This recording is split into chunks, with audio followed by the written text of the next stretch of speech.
या बातमीपत्राचे प्रायोजक आहेत pro rich look skin and hair studio. नमस्कार, पोलीस माझा न्यूजच्या बातमीपत्रात आपलं मनापासून स्वागत। पाहूयात काही विशेष घडामोडी।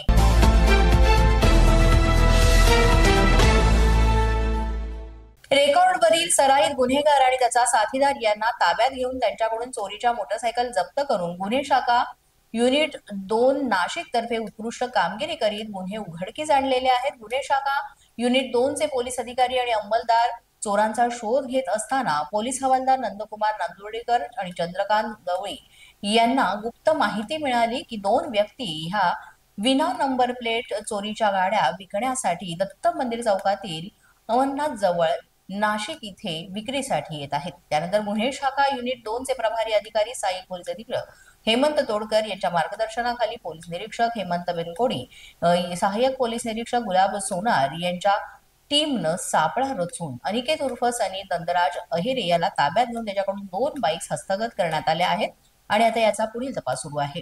छत्रपती शिवाजी महाराज यांचा अपमान करून प्रमुख आरोपी प्रशांत कोरटकर याला पोलिसांनी ताब्यात घेतलं होतं, मात्र त्याची आज सुटका करण्यात येते। मुख्यमंत्री नितीश कुमार यांच्या निवासस्थानाला घेराव घालण्यापूर्वी कन्हैया कुमारनं चिराग पासवानवर सुद्धा टीकास्त्र सोडलं। कन्हैया कुमार यांनी यावेळेस पलायन रोको नोकरी दो या यात्रेचं आयोजन केलं होतं। 26 दिवसांच्या बिहार दौऱ्याच्या शेवटी मुख्यमंत्री नितीश कुमार यांच्या निवासस्थानाला घेराव घातला। या भेटी दरम्यान अधोरेखित झालेल्या समस्यांवर आधारित मागण्यांचं निवेदन सुद्धा मुख्यमंत्र्यांना सादर करण्याचा प्रयत्न करण्यात आला। यावेळी सचिन पायलट देखील कन्हैया यांच्या प्रवासात सामील झाले होते। शुक्रवारी मुख्यमंत्री नितीश कुमार यांच्या निवासस्थानाला घेराव घालताना तिथे मोठ्या प्रमाणात धक्काबुक्कीचा प्रकार झाला।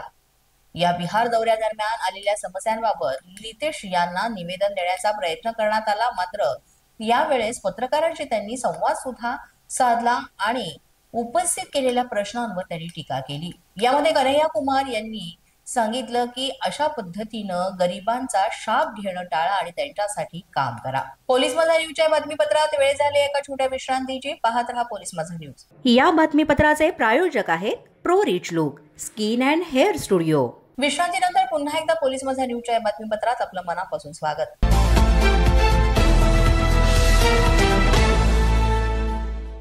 मध्य प्रदेशातील बैतूल जिल्ह्यातील मुलताई येथील एका रोजंदारी कामगाराला चक्क तब्बल 314.79 कोटी रुपयांची आयकर नोटीस बजावण्यात आलेली आहे। महाराष्ट्र आयकर विभागाने 4 एप्रिल रोजी जारी केलेली ही नोटीस सुरुवातीला नागपूर येथे पाठवण्यात आली होती। चंद्रशेखर कोहाडे यांचे पूर्वीचे ठिकाण हे नागपूर होते, त्यानंतर ते त्यांच्या सध्याच्या मुलताई येथील ठिकाणावर पाठवण्यात आली।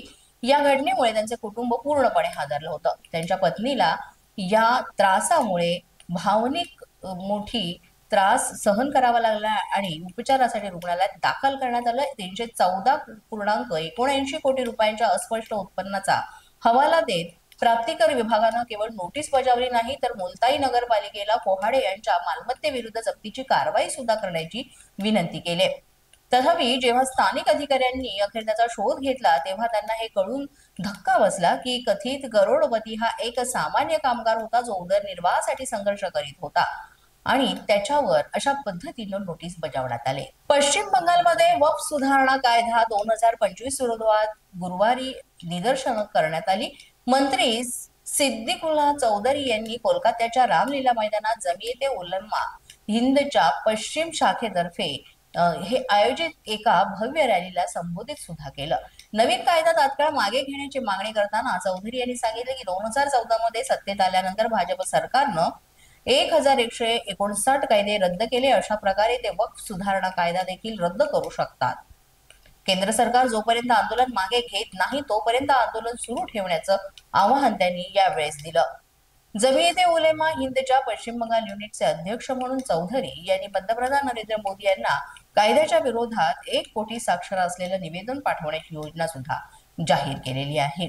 अशाच प्रकारची निदर्शनं वेस्ट बंगाल, मुंबई आणि इतर ठिकाणी सुद्धा करण्यात येत आहेत।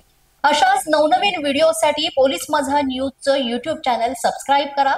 तसंच आमचं फेसबुक, इंस्टाग्राम आणि ट्विटर अकाउंट फॉलो करा। अधिक माहितीसाठी आमच्या www.polismazhanews.com या वेबसाईटला भेट द्या। पाहत रहा पोलीस माझा न्यूज।